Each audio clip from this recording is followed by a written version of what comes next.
నమస్తే. Welcome to Suman TV. శరీరంలో రొమ్ము భాగంలో వచ్చేటువంటి క్యాన్సర్‌ని బ్రెస్ట్ క్యాన్సర్ అని పిలుస్తాం. ఇది ఎక్కువగా మహిళల్లోనే మనం చూస్తూ ఉంటాం సాధారణంగా. అయితే ఈ బ్రెస్ట్ క్యాన్సర్ రావటానికి కారణాలేంటి? ఎన్ని రకాలుగా ఈ బ్రెస్ట్ క్యాన్సర్ ఉంటుందో మనం ఎలా గుర్తించగలుగుతాం? ఈ విషయాన్ని తెలియజేసేందుకు మనతో పాటు ఉన్నారు ఆంకాలజిస్ట్ డాక్టర్ సాయి లక్ష్మి దయాన గారు from Apollo cancer centre film Nagar. Hello ma'am. Hello. Ma'am, breast cancer అమ్మాయిల్లో ఎక్కువగా మనం చూసేది cervical cancer, then breast cancer కూడా యాజ్ వెల్ యాజ్ మనం చూస్తూ ఉన్నాం.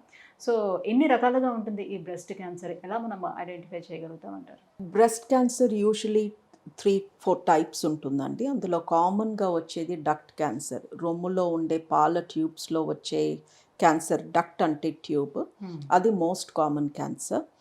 అండ్ మమ్మల్ని వణికిస్తున్న ఒకే ఒక క్యాన్సర్ రొమ్ము క్యాన్సర్. లాస్ట్ 2-3 ఇయర్స్లో ఇండియాలో విపరీతంగా సంఖ్య పెరిగింది బ్రెస్ట్ క్యాన్సర్లో.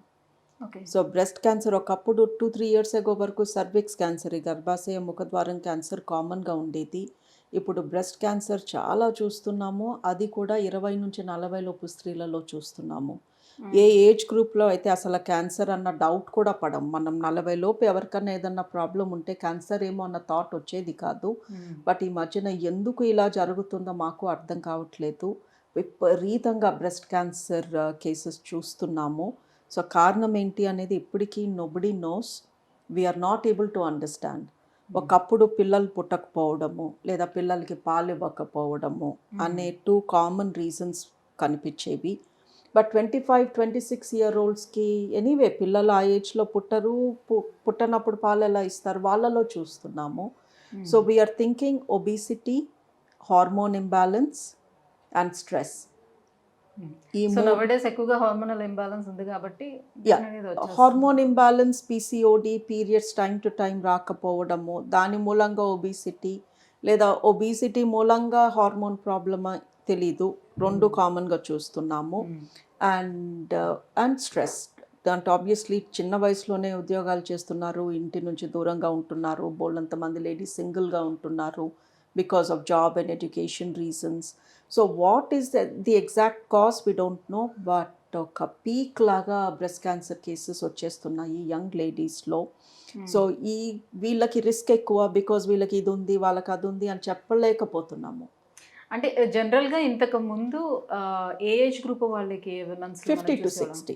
50-60. యా. సో 50 దాటాక మ్యామోగ్రామ్స్ చేసేవాళ్ళము. మ్యామోగ్రామ్స్ రొటీన్గా ఎగ్జామినేషన్. 50 దాటాక లేడీస్ కూడా కొంచెం ఈ టెస్ట్ ఆ టెస్ట్ అని వచ్చి చేయించుకుంటారు. వాళ్ళు 20-40 ఏజ్ గ్రూప్ యూజువలీ డాక్టర్ని విజిట్ చేయరు అన్లెస్ ఏదో హెల్త్ ప్రాబ్లమో ప్రెగ్నెన్సీ వస్తే తప్ప. సో ఈ ఏజ్ గ్రూప్లో ఎక్కువ చూస్తున్నాము. So what we are telling people is breast cancer ఎవరికి ఎప్పుడు వస్తుందో చెప్పలేకపోతున్నాము, ఏ వయసు వాళ్ళకు వస్తుందో కూడా చెప్పలేకపోతున్నాము. మీరు ఆఫ్టర్ కిడ్స్ తర్వాతే వస్తుందని కూడా అబ్సల్యూట్లీ లేదు.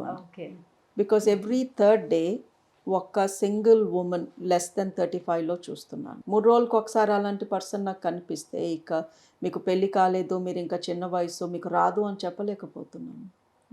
సో ఎందుకు అని లెక్కలో తీసుకోకుండా ప్రతి స్త్రీ 20 ఏళ్ళు దాటాక ప్రతి నెల కనీసం ఒకసారి వాళ్ళ రొమ్ము వాళ్ళు చెక్ చేసుకుంటే తప్ప వాళ్ళు సేఫ్ జోన్లో లేరు.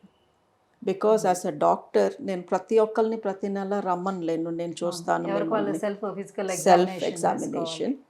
బ్రెస్ట్ క్యాన్సర్ ఉందో లేదో ఇప్పుడు ఎవరికన్నా ఈ ప్రోగ్రామ్ చూసేసి అమ్మో నాకు బ్రెస్ట్ క్యాన్సర్ ఏమో ఎలా తెలుసు లేదని వెళ్ళి చెక్ చేయించుకుంటాను అని వచ్చారే అనుకోండి, నేను కూడా వాళ్ళని చేతులతోనే చూస్తాను. బికాస్ మా దగ్గర ఉన్న ఒకే ఒక టెస్ట్ మ్యామోగ్రామ్. ఈ మ్యామోగ్రామ్లో తెలిసిపోతుంది బ్రెస్ట్ క్యాన్సర్ ఉందో లేదో. బట్ మ్యామోగ్రామ్ చేసినప్పుడు కొంచెం రేడియేషన్ రొమ్ములోకి వెళ్తుంది. సో ఆ రేడియేషన్ బాడీకి మంచిది కాదు, అలా చేయించుకోవడానికి కుదరదు. సో మాటికి ఇలా రేడియేషన్ వెళ్తూ ఉంటే క్యాన్సర్ లేని వాళ్ళకి క్యాన్సర్ రావచ్చు. సో అలానే నేను సరే ఈ అమ్మాయి భయపడుతుంది కదా ఏముందో మ్యామోగ్రామ్ చేసేద్దాము అనుకోవడానికి లేదు. బికాజ్ ఆ టెస్ట్లోనే కొంచెం రిస్క్ ఉంది. సో మ్యామోగ్రామ్ 40 దాటితే తప్ప చెయ్యొద్దు. అన్లెస్ మీకు డౌట్ ఎక్కువ ఉంటే లేదా వాళ్ళ అమ్మకి అక్కకి అలా ఇంట్లో 2-3 ఉందనుకోండి, తను మాకు కొంచెం భయం ఉంటుంది, అమ్మో వాళ్ళ ఇంట్లో ఇంతమందికి ఉంది ఈ అమ్మాయికి ఉందేమోనని. అప్పుడు రిస్క్ తీసుకొని మామోగ్రామ్ రాసేస్తాము చిన్న వయసు వాళ్ళకు కూడా. కానీ కనిపించే గడ్డలన్నీ కూడా క్యాన్సర్ గడ్డలే అవ్వాలని కూడా లేదు కదా మ్యామ్. అబ్సల్యూట్లీ లేదు లింఫ్ అండి. నోట్స్ కూడా ఉంటాయి కదా, అది ఎలా మనం ఐడెంటిఫై ఇట్స్ చేయగలుగుతాం మనం? డిఫికల్ట్ అండి. ఇప్పుడు రొమ్ములో 95% కొవ్వు ఉంటుంది, 5% పాల ట్యూబ్స్ ఉంటాయి. ఓకే, ఒక రొమ్ము మనం ఓపెన్ చేసి చూస్తే రొమ్ము స్కాన్ చేసి చూస్తే రొమ్ముకి ఆ షేప్, ఆ సైజు అదంతా కొవ్వు మూలంగా. రొమ్ములో కొవ్వు పట్టకపోతే చెస్ట్ ఫ్లాట్గా ఉంటుంది. సో పాల ట్యూబ్స్ ఆల్రెడీ ఉంటాయి, ఆ పాప పుట్టినప్పుడే పాల ట్యూబ్స్ ఉంటాయి నిప్పుల్ కింద. బట్ షేప్ ఉండదు బ్రెస్ట్కి, బికాస్ పాల ట్యూబ్స్కి స్పేస్ అవసరం లేదు, ఒక స్పైడర్ వెబ్ లాగా ఉంటాయి. వాటిపైన కొవ్వు పేరుకొని బేబీకి ఈజీ అవ్వటానికి, అదొక మెత్తటి దిండులాగా తయారవ్వడానికి కొవ్వు పేరుకుంటుంది. 20 ఏళ్ళు వచ్చే వరకు అలా కొవ్వు పేరుకుంటూ ఉంటుంది.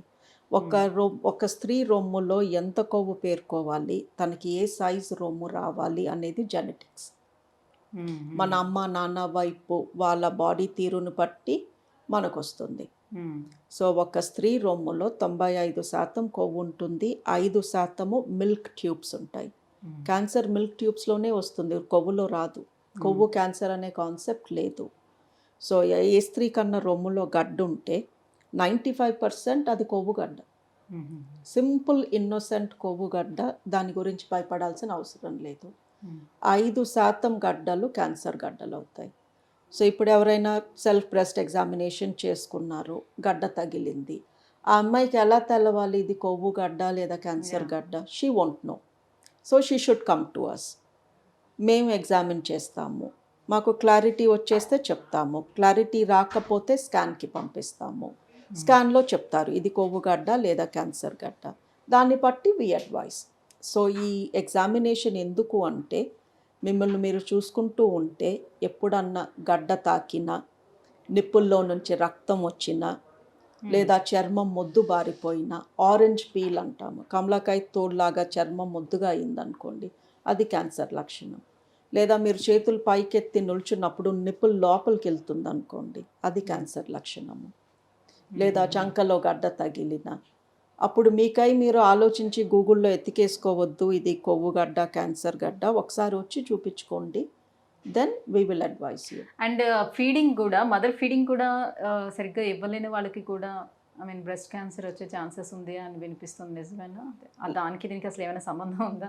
లుక్ అండ్ మిల్క్ డక్ట్స్ మన బాడీలో, ఒక అమ్మాయి మిల్క్ డక్ట్స్తో పుట్టింది, తనకి రొమ్ము పెరిగింది అంటే దాని అర్థం అక్కడి నుంచి పాలు వచ్చినప్పుడు పిల్లలకి పాలు పట్టించండి అని. ఏదన్నా బాడీ పార్ట్ మనం ఉపయోగించకపోతే ఆ బాడీ పార్ట్కి పని ఎక్కువ, ఆర్ ఇట్స్ నాట్ హ్యాపీ. ఇప్పుడు గర్భసంచి ఉంది పిల్లల్ని పుట్టించడానికి, ప్రతి నెల పీరియడ్ వచ్చేది, ఆ నెల ప్రెగ్నెన్సీ రాలేదు అని. సో ఆ బాడీ పార్ట్ని మనం ఉపయోగించుకోకపోతే దానికి క్యాన్సర్ వచ్చే రిస్క్ ఎక్కువ. సో బ్రెస్ట్ ఉండేది పిల్లలకి పాలు ఇవ్వడానికి, మీరు ఆ పని చేయలేదనుకోండి బ్రెస్ట్తో, దాంట్లో క్యాన్సర్ వచ్చే రిస్క్ ఎక్కువ. అంటే చాలామందికి ఫీడింగ్ అనేది రాదు కూడా కదా. సో ఒకవేళ నేను ఇప్పుడు ఫీడ్ చేయకపోతే మేబీ నాకు ఇట్లా ప్రాబ్లం అవుతుందేమో అనే ఉద్దేశంతో డాక్టర్ని చాలాసార్లు అడుగుతూ ఉంటారు వాళ్ళు, నాకు ఏదైనా మెడిసిన్ ప్రిఫర్ చేస్తారా, నేను మెడిసిన్ వేసుకుంటే నాకు ఫీడ్ రావట్లేదు అని. సో అది కరెక్టేనా అంటారా? Look and feed true, breast feeding తక్కువ చేస్తే చేయకపోతే ఫ్యూచర్లో క్యాన్సర్ రిస్క్ కొంచెం ఎక్కువ అవుతుంది. బట్ క్యాన్సర్ రాకూడదు అని ఫీడింగ్ పైన ఫోకస్ చేయకూడదు. ఫీడింగ్ ఎక్కువ రావాలి అని ఎందుకు కోరుకోవాలంటే బేబీకి అది మంచిది కాబట్టి. But feeding is directly proportional to baby sucking. మందులు వేసుకుంటే మిల్క్ వచ్చేది, బేబీ సక్ చేస్తే మాటికి సక్ చేస్తూ ఉంటే, టైం టు టైం సక్ చేస్తూ ఉంటే మిల్క్ వస్తాయి. But many breast feeding mothers ఆ ఫస్ట్ 2 weeks చాలా టెన్షన్లలో ఉంటారు. ఒక పక్క సిజేరియన్ నొప్పి, ఒక పక్క బేబీ ఐసీయూలో ఉందో, ఇది ఉందో, ఏదో ఒకటి తాగట్లేదన్నో, సరైన అడ్వైస్ లేక బ్రెస్ట్ ఫీడింగ్ సరిగా జరగట్లేదు. సో నాకు మిల్క్ రాలేదు కాదు, దట్ మీన్స్ ఎక్కడో ఏదో తేడా జరిగింది, మిడ్ వైఫ్ సరిగా అడ్వైస్ ఇవ్వలేదు, ఆర్ డాక్టర్ టైం స్పెండ్ చేసి బ్రెస్ట్ ఫీడింగ్ గురించి ఎక్స్ప్లెయిన్ చేయలేదు, ఆర్ ఇంట్లో ఎవరో ఏదో బేబీ వెయిట్ పెరగట్లేదు, పంచదార నీళ్ళు ఇచ్చేద్దాము, ఆవు పాలు ఇచ్చేద్దామని ఏదో ఎక్కడో మిస్టేక్ జరుగుతుంది. ఆ ఫస్ట్ 10 days ఫోకస్ చేసి సరైన అడ్వైస్ ఫాలో అయితే ఫీడ్ సరిపోలేదు అన్న కాన్సెప్టే లేదు. అంటే ఈ బ్రెస్ట్ క్యాన్సర్ని ఎలా అరికట్టగలుగుతాం, మనం ఏం చేయగలుగుతాం, ఏం చేస్తే దాన్ని కంట్రోల్లోకి తీసుకురాలి? ఎందుకంటే 45 దాటిందా 2 yearsకి ఒకసారి మ్యామోగ్రామ్ చేసుకోండి. ఆ ఒక్క మ్యామోగ్రామ్ 2 ఇయర్స్ మిమ్మల్ని కాపాడుతుందా అంటే లేదు. అది ఆ రోజు సంగతి చెప్తుంది. బట్ 2 ఇయర్స్ కన్నా మాటికి ఇంకా ఫ్రీక్వెంట్‌గా చేసుకుంటే మ్యామోగ్రామ్ మూలంగా డ్యామేజ్ జరగొచ్చు. సో, మా దగ్గర ఎలాంటి టెస్ట్ లేదు మీ బ్రెస్ట్ క్యాన్సర్‌ని ఆపటానికి. టెస్ట్ ఉంది మీ చేతుల్లో. చేతుల్ని ఉపయోగించండి. 5 నిమిషాలు టైం పక్కన పెట్టండి. నెలకోసారి మిమ్మల్ని మీరు చూసుకుంటూ ఉండండి. అప్పుడు ఏదన్నా తేడా అనిపిస్తే మీకు తెలిసిపోతుంది. అప్పుడు వెంటనే వచ్చి మాతో చెక్ చేపించుకోండి. వన్ ఎగ్జాంపుల్ అండి. మొన్న ఎవరో 53 ఇయర్ ఓల్డ్ ఆవిడ ఏదో ప్రాబ్లంతో వచ్చారు. అప్పటి వరకు మ్యామోగ్రామ్ చేయలేదు ఆవిడకి. సో వి సెడ్, అమ్మ 53 ఉంది, మీరు ఏమీ టెస్ట్లు చేయించుకోలేదు, ఒకసారి మా క్యాన్సర్ స్క్రీనింగ్ ప్యాకేజ్ చేయించుకోండి అని. 3 మిల్లీమీటర్ల క్యాన్సర్ పిక్ చేసాం ఆ మ్యామోగ్రామ్లో. 3 mm అంటే ఒక బియ్యం గింజ కన్నా చిన్న క్యాన్సర్. ఓకే. సో అది కనిపించేసరికి చెప్పాము ఏదో తేడాగా ఉంది, ఇది బయాప్సీ తీద్దాము అని. బయాప్సీలో క్యాన్సర్ అని కన్ఫర్మ్ అయింది. It is less than stage 1. అంత చిన్న స్టేజ్లో దాన్ని పిక్ చేసేసరికి రొమ్ము తీయాల్సిన అవసరం లేదు. ఆ ఒక్క పార్ట్ తీసేస్తే ఆవిడ మళ్ళీ back to normal, she's cured.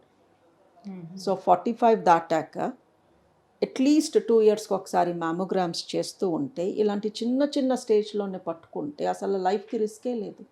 So బ్రెస్ట్ని తీయాల్సిన నెసిటీ ఏ స్టేజ్లో ఏర్పడుతుంది? తర్వాత ట్రీట్మెంట్ తర్వాత ఎన్ని డేస్కి వాళ్ళు కోలుకునే అవకాశం ఉంటుంది?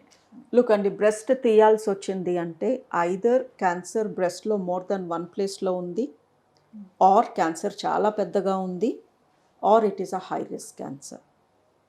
అండ్ ఎవరికన్నా బ్రెస్ట్ తీయాల్సి వచ్చింది అంటే సర్జరీతో వాళ్ళు బయటపడటం అన్యూజువల్.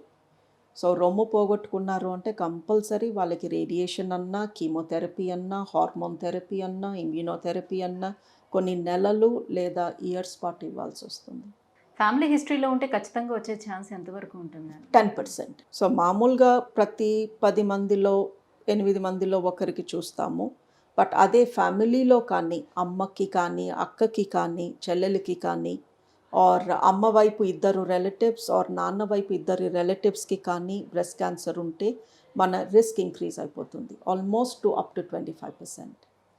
సో ఇంట్లో దగ్గర సంబంధికులకి ఎవరికైనా బ్రెస్ట్ క్యాన్సర్ కానీ, అండాశయ క్యాన్సర్, ఓవరీ క్యాన్సర్ ఉంటే కానీ ఖచ్చితంగా they have to see the doctor. And వాళ్ళకి మ్యామోగ్రామ్స్ మోర్ ఫ్రీక్వెంట్లీ చేస్తాము, చిన్న వయసు నుంచే స్టార్ట్ చేస్తాము. అండ్ ఒక రక్త పరీక్షలో తెలిసిపోతుంది. ఇప్పుడు మా అమ్మకు ఉంది అనుకోండి, నాకు భయంగా ఉంది, అమ్మకు ఉంది మరి నాకు వస్తుందా అని. మా అమ్మ నన్న టెస్ట్ చేయొచ్చు జెనెటిక్స్కి, ఆర్ నన్న టెస్ట్ చేసుకోవచ్చు.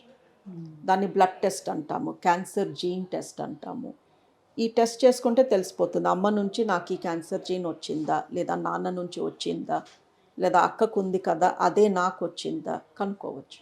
But thank you so much ma'am. So breast cancer మీద చాలా మంచి అవగాహన మాకు కల్పించారు. Thank you so much. Thank you.